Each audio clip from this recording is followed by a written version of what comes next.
Good morning. Happy to be here with all of you this morning as we continue to study from the Gospel of Matthew, Matthew chapter 10 together. So we talked about the fact that this is a parallel passage to the sending out of the 70 in the Gospel of Luke, and that does not constitute a contradiction. The 12 are included among the 70. And there were not 70 apostles, there were 12 apostles, the 12, and that there is a secular meaning of the word apostle, which means one who is sent, and Jesus sent all of them out. But Matthew emphasizes the role of the 12 disciples, 12 apostles, the 12 here in Matthew chapter 10. It's also worth noting that Judas is numbered among them, even as Peter says in Acts chapter 1, when they are naming a replacement for Judas, that he had a share in our ministry. He was a true, legitimate disciple of Jesus, not one who was a false disciple from the beginning, but a genuine disciple that went astray. And then beginning in verse 5, Jesus gives direction to the apostles as he sends them out. And there's a similar passage that comes much later in his time with his disciples that we'll look at as well to note some distinct differences. Okay, any questions or comments? All right. So Jesus sent out these 12 after giving them instructions.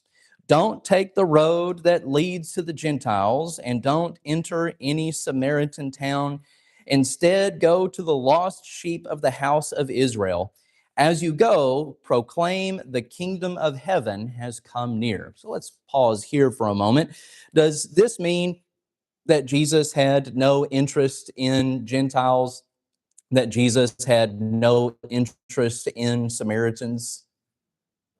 Of course not, right? One of Jesus's first recorded examples of teaching with someone outside of these disciples is with the Samaritan woman in John chapter 4. And even at the beginning of this section of the Gospel of Matthew, in Matthew chapter 8, he goes to the Decapolis, the 10 Gentile cities on the eastern side of the Sea of Galilee. It's because this is a Gentile area that there is a herd of swine for the demon to be cast into in Matthew chapter 8. So it's already been demonstrated in this gospel and in the gospels in general that Jesus is very much concerned with Gentiles, Samaritans, and all peoples. But this is specifically his ministry to the house of Israel. Even though Jesus did work among the Samaritans and did work among the Gentiles, the primary focus of his ministry was among the household of Israel, because the covenant of Moses was first given to them. And as he is sending out the 12, he sends them specifically to the house of Israel. And in verse 7, his message is the same as the message of John the Baptizer, that the kingdom of heaven has come near. Now, there's a sense in which the kingdom has always been present, and there is a sense in which here it is coming. Now, when Jesus was preaching the Sermon on the Mount, when he offers instruction on the appropriate form of prayer in Matthew chapter 6, he delivers the message there to pray for the coming of the kingdom of heaven, right? Your kingdom come. But the kingdom was extant from the time that Israel begins. We're going to be moving on in our study of 1st and 2nd Samuel on Wednesday evenings. Would love for you to take advantage of that, preferably in person, online if not possible. But not to spoil anything ahead, but eventually Israel is going to reject one king in favor of an earthly king like the people around them. Whenever Samuel goes to God to deliver their petition, he's distraught, and God tells him not to be distraught. They haven't rejected you, but they have rejected me from being king over them. So God was the king of Israel before Saul, David, Solomon, and even then remained king of Israel. So there was a sense in which the kingdom was always around. And the kingdom is the body of all those who are under the authority and dominion of God. So whenever we think of the olive tree imagery that Paul uses in Romans chapter 11 to refer to the Gentiles and the Jews, that one trunk, even though we have the old covenant and the new, there's one trunk because although we have a new covenant, in the new covenant, we still belong to the dominion and the authority of God. So it is the one kingdom. But Jesus and John, and now Jesus telling his disciples, is preaching that the kingdom of heaven is at hand, or the kingdom of heaven is near. So this is distinguished from the kingdom that was already extant with God in place as king from the origin of Israel as a nation in Exodus 22, thereabouts. And so there's a change that is coming. And what change as it relates to the kingdom did Jesus bring? The kingship of God that was uh, relevant to the descendants of Abraham, Isaac, and Jacob, the nation of Israel, was now for all people. And so the kingdom of heaven was also going from a physical kingdom to a spiritual kingdom. Because Jesus said his kingdom was not of this world. right. That to Pilate.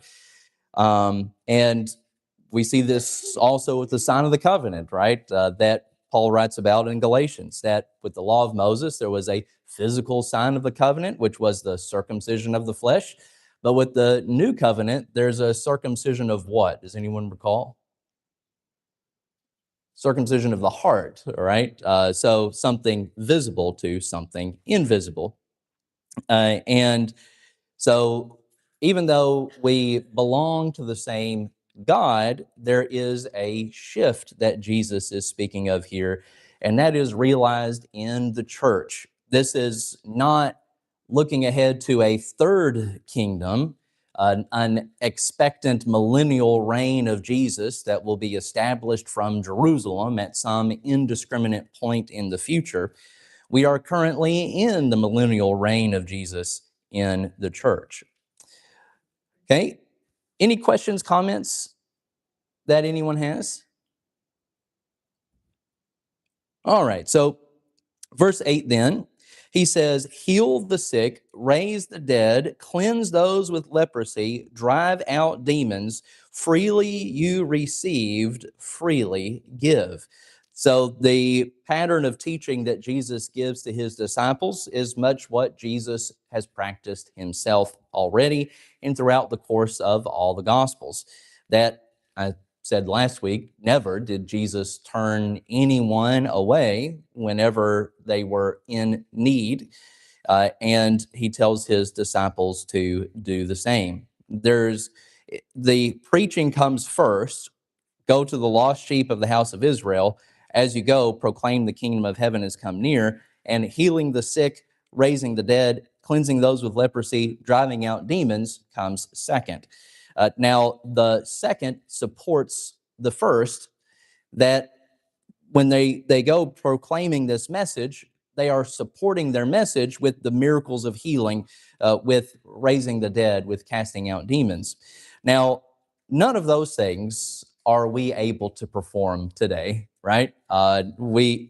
If I walked into a hospital, I remember one evening at the National School of Preaching, the printer wasn't working there, and I don't remember why I was around at the time, but the director of the school, he looks at it, he kind of whacks it, turns it off and on, nothing works, and he puts his hands on it and he says, "Heal." Well, it was worth a try, you know.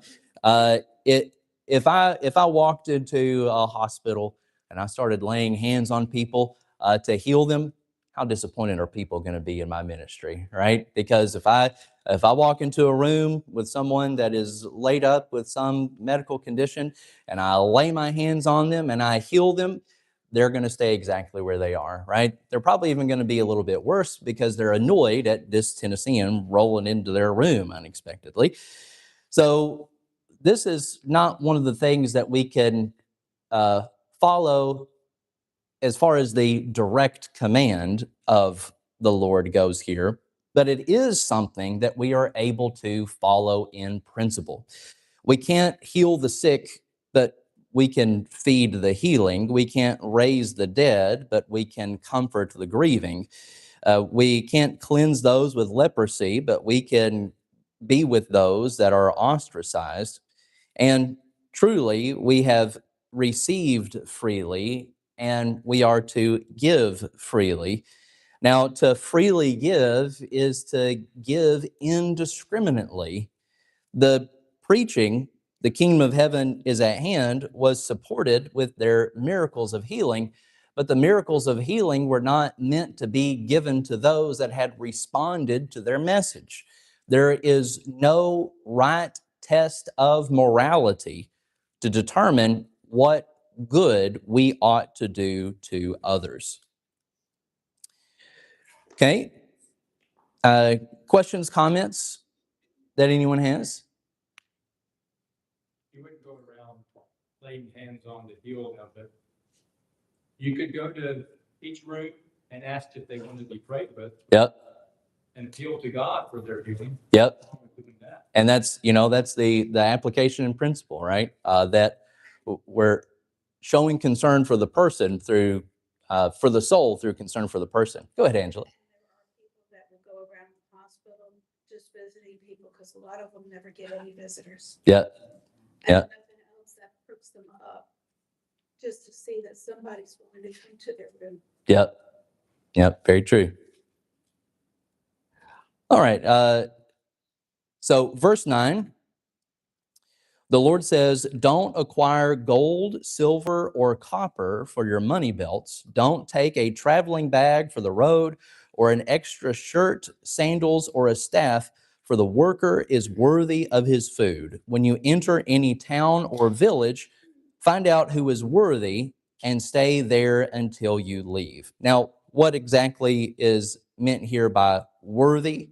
Probably those that are receptive of them and or the gospel. He's going to go on to talk in this same general area, beginning in verse 40 of the cold cup of water being given to his disciples. We usually get that backwards, but we'll talk about that more when we get there. And so to find out who is worthy is to seek out those that are receptive. Now, there's certainly an application here to the case that Paul makes for ministers of the gospel to be able to be paid by their work in ministering for the gospel. He makes the case that a soldier is paid for being employed in the military, that a farmer is fed by the crops that he grows and sells. And Jesus says of the disciples that a worker is worthy of his food. Now, the implication here is that they need to be doing what? Working, right? They need to be working to be a worker worthy of their food. They're not to rely on things that they take for themselves. They're to rely on the work that they are doing among the people. And much of the same is true today as well, to have self-supporting ministries in small communities, in small countries. Now, uh, this is one of those times in particular that we're going to see some contrast whenever we revisit this um, uh, here in just a moment. Okay, verse 12, greet a household when you enter it, and if the household is worthy, let your peace be on it. But if it is unworthy, let your peace return to you. If anyone does not welcome you or listen to your words, shake the dust off your feet when you leave that house or town. Truly, I tell you, it will be more tolerable on the day of judgment for the land of Sodom and Gomorrah than for that town. Now, we're going to start at the end and work our way back, because Sodom and Gomorrah was a byword among the Israelites, even though the destruction of Sodom and Gomorrah predates the existence of Israel as a nation. It is something that, particularly throughout the prophets, was used as a warning of an unrighteous or rebellious people. So anytime that this type of unruliness was applied to a people, very often they were compared to Sodom and Gomorrah. And because of this, some people have said, oh, well, the issue in Sodom and Gomorrah had absolutely nothing to do with homosexuality and the desire of those men to lie with the angels that had the external appearance of males. But that's just incompatible, right? For one, it's certainly plausible for a place like Sodom and Gomorrah to have more than one problem at the same time. But second, it's because Sodom and Gomorrah had become a warning. It was the personification of a rebellious city. Now, Jesus says here that for the house, the town in question, that it will be more tolerable on the day of judgment for Sodom and Gomorrah than for that town. So why would it be more tolerable?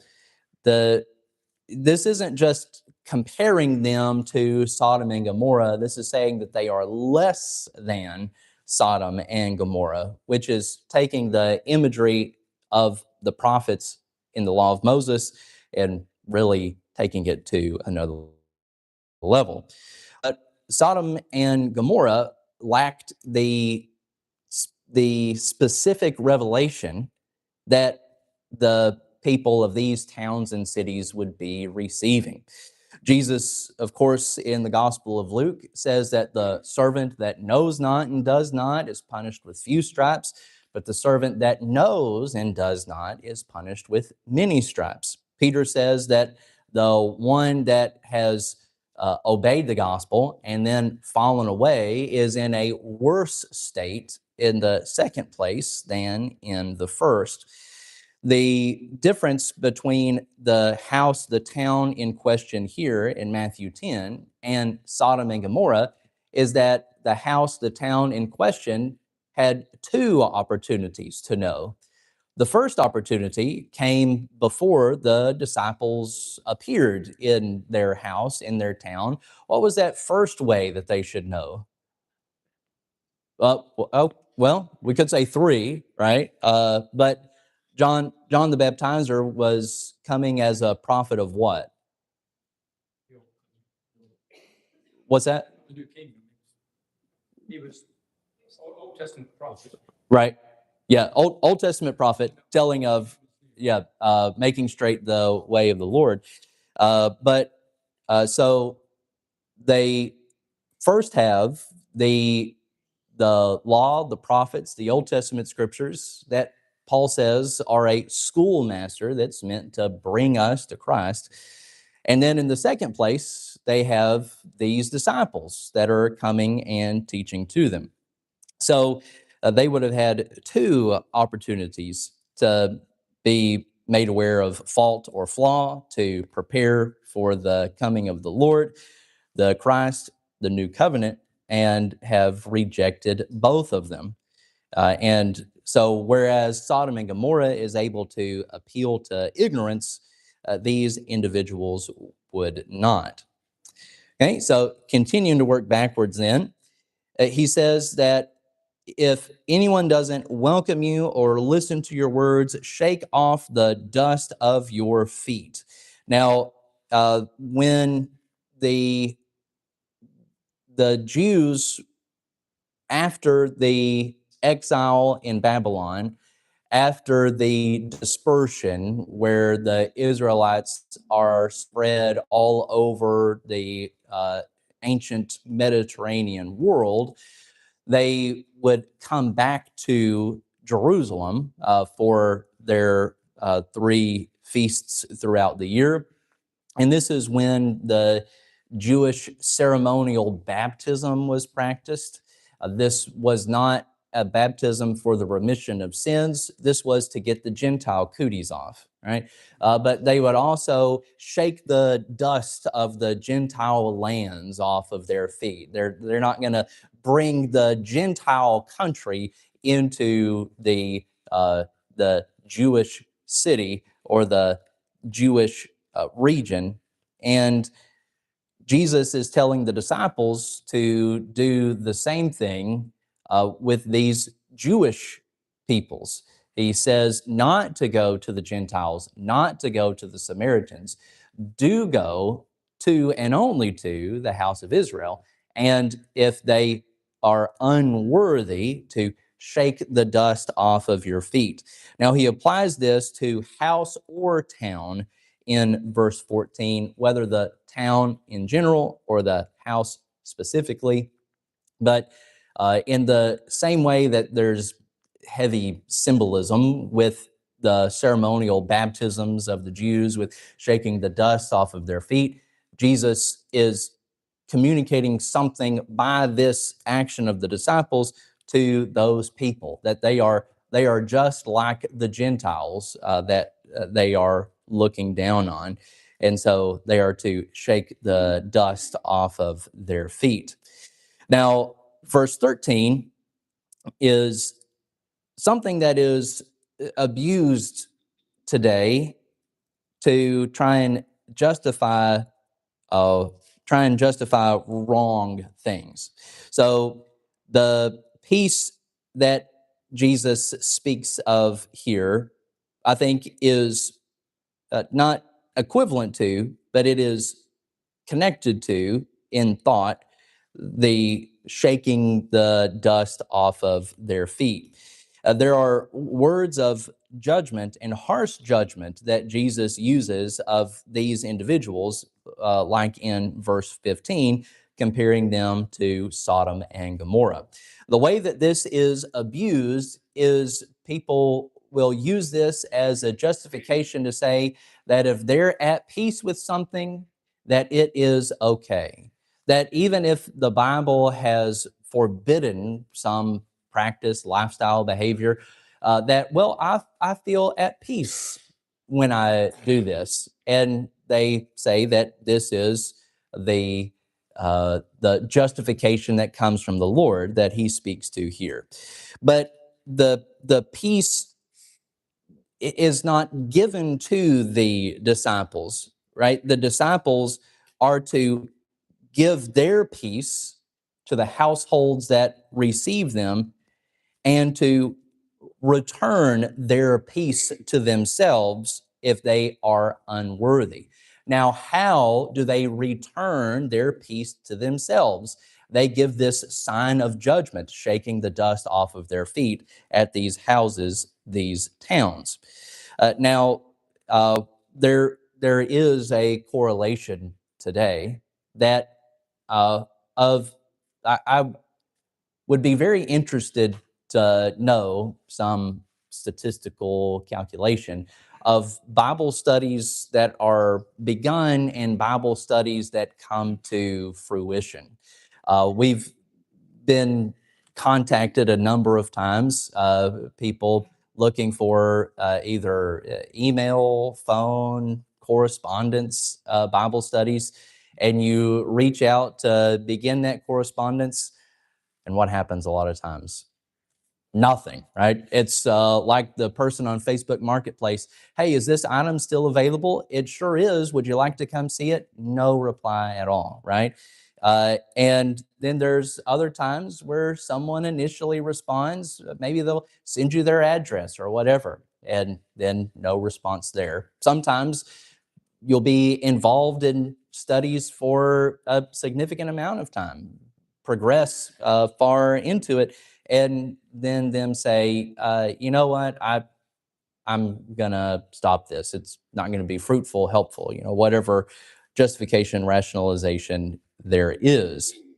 Now, we are not handing out judgment on individuals from ourselves, but if someone is closing themselves off, either actively or through indifference to the gospel, we have to return our peace to ourselves.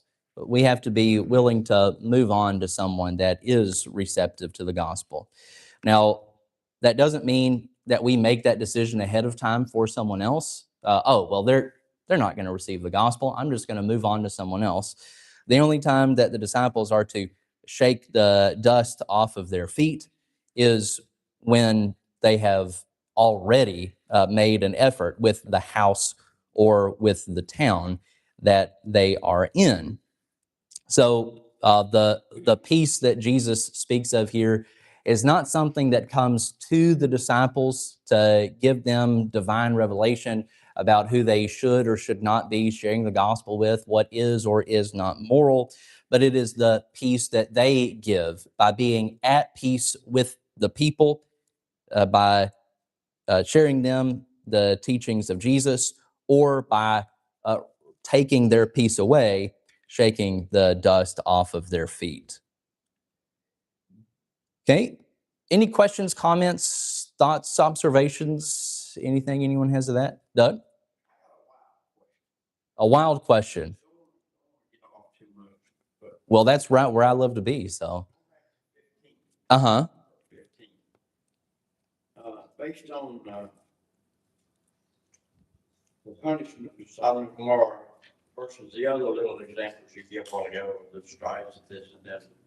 Is it any indication, and I've heard stuff about this in the past, is it any indication there is different degrees of punishment in heaven and hell? So,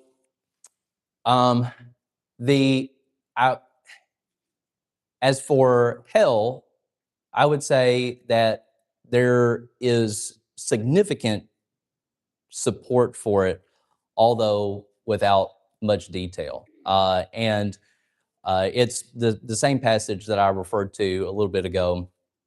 I think it's Luke 12. Someone will have to Google it for me to check me up on it. But that when Jesus says that the servant that knows and does not will be punished with many stripes, and the servant that knows not and does not will be punished with few stripes. And he, at various times, talks about judgment in this manner of degrees, that it will be more tolerable for Sodom and Gomorrah than for the house or town that the disciples shake the dust off of their feet at.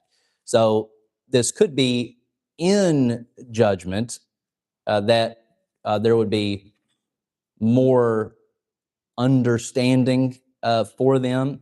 But Sodom and Gomorrah was already judged in their destruction. So I think that there would be a compelling case to make here for the more tolerable, less tolerable judgment to have more to do with their experience in judgment, in being judged, than in the judgment itself.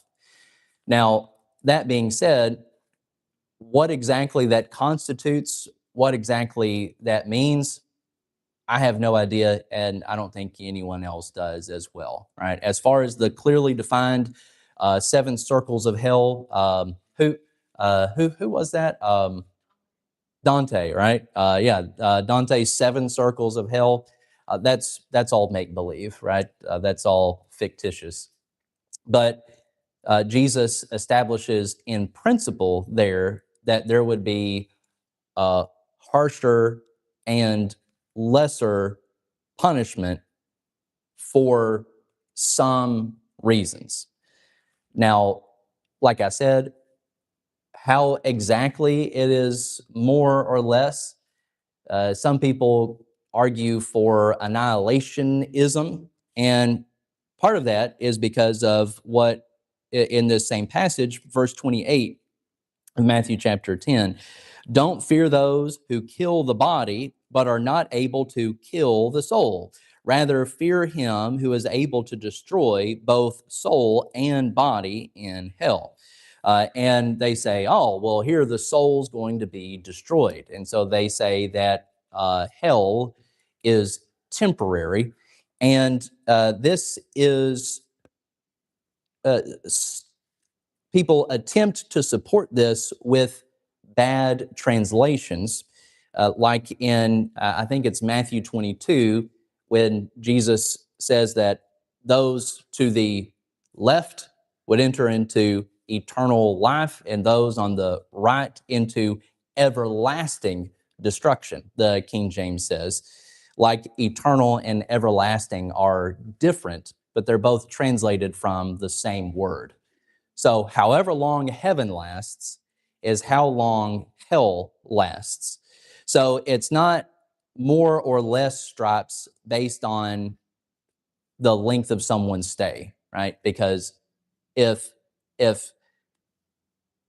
heaven is eternal and hell is eternal, and that eternal ends at some point, then that necessarily means that heaven ends at some point, which I don't think is something that anyone is willing to acknowledge.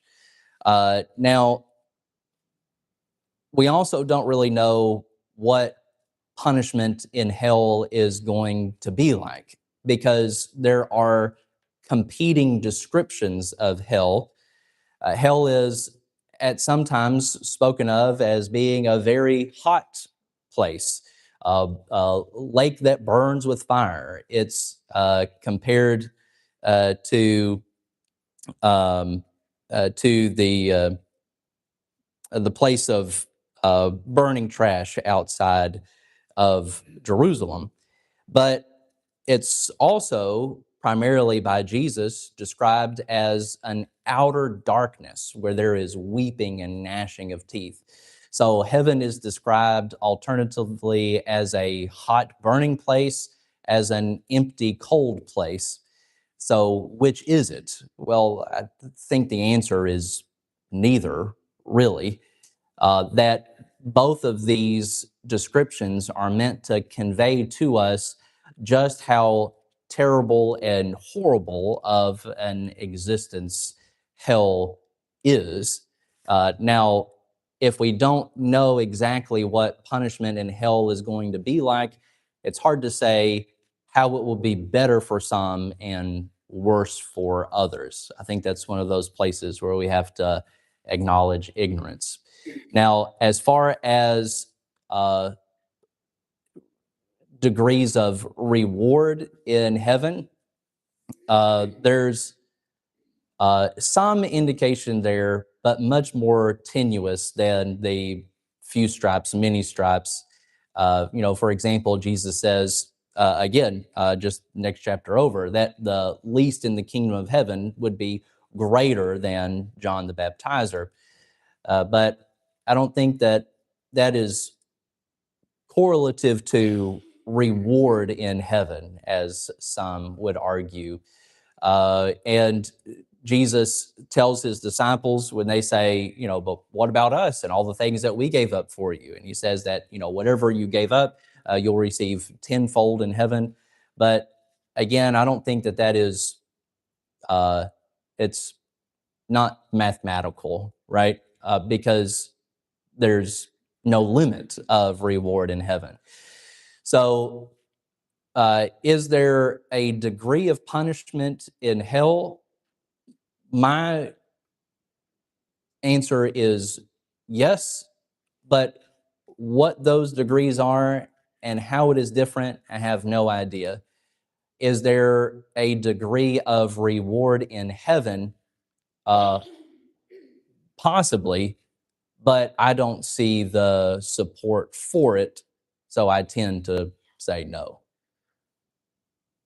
Make sense? Okay, good. I appreciate it. Like I said, off track, that's right where I like to be. So I got to put all these stray thoughts to use sometime. Okay, very good question. And, on that note, I've said this before, but I feel like it's always good to repeat it from time to time.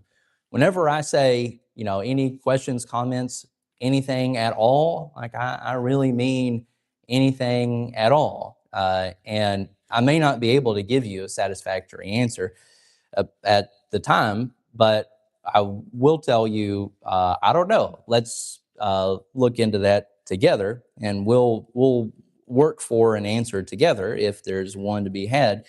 But I have people apologize. I hate to distract you. I don't want to mess up your lesson or whatever. That's have no fear because I'm going to be here from 10 to 11 every first day of the week, regardless. And if we spend 5 weeks, 5 months, or 5 years in the book of Matthew, I'm not going to be anywhere else. So if you have a question that is important to you, we want to be able to answer it. And chances are, I don't think Doug was the only person that was interested in the answer to that question. I assure you, whatever question you have, that it will be beneficial for someone else as well. Go ahead, Angela. It's not a question, but the question that he posed. Uh-huh. Okay, when I was growing up, we had a lady in the neighborhood who would do a weekly Bible club, Good News Club. Uh-huh. And it was 12 years old and younger. Uh-huh. So she was trying to put the Bible in terms that we could understand. Uh-huh.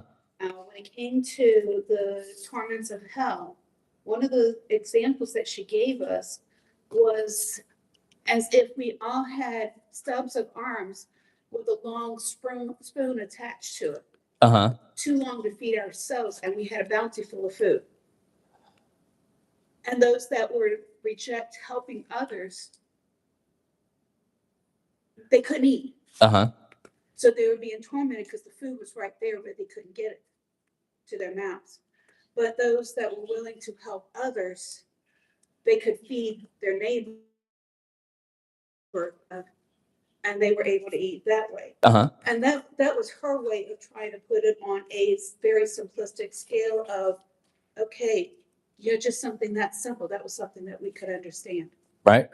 There's certainly something to be put into practice there, right? The worker will be worthy of his food. I think I read that somewhere. All right. Any other questions, comments? There's only a couple of minutes left, but anything at all? You think when Jesus was telling them, don't take a traveling bag, don't take any money, was he testing their faith? Well, I think that I think it was probably more practical in nature, that he put them in a condition where they had to rely on the work they were doing with other people. That if they take money bags, if they take an extra cloak and stuff, then they can be more lackadaisical, I guess. But that, and implicit in that is a test of faith and obedience, whether or not they're going to acknowledge and submit to that instruction or not.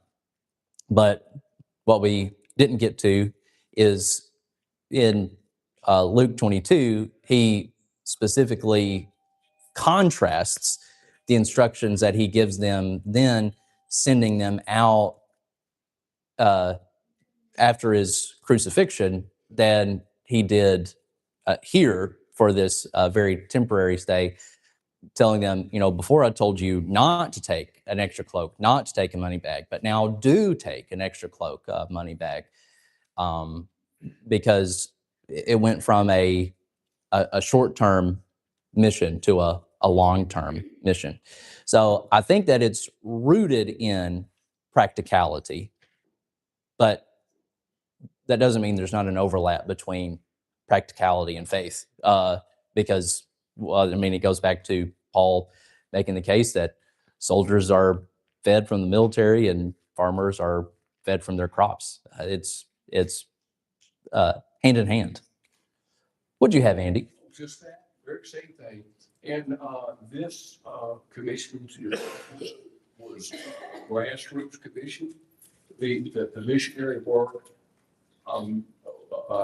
had to apply to the clemency of those who are hearing. Uh-huh. With the two. Later on, just a few years later, when the Spirit moved the Apostle Paul to speak to Timothy, he said, Timothy, get those parchments, bring the cloaks, pack up and go and plan. Uh-huh. Make the moves. Yep.